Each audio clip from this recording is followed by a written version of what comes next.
சொக்கனுக்கு பக்கத்திலே சோடி என்று வந்தவளே நூல் புடவையில் ஒளிஞ்சுக்கிட்டு நினைச்ச தாளம் போடணுமே.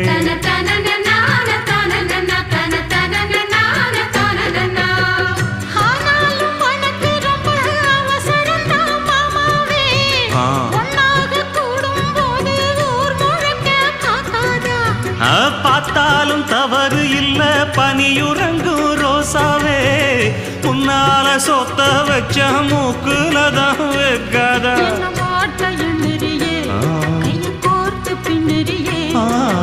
பாட்ட பாடி பல விதமா சேட்ட பண்ணுறியே.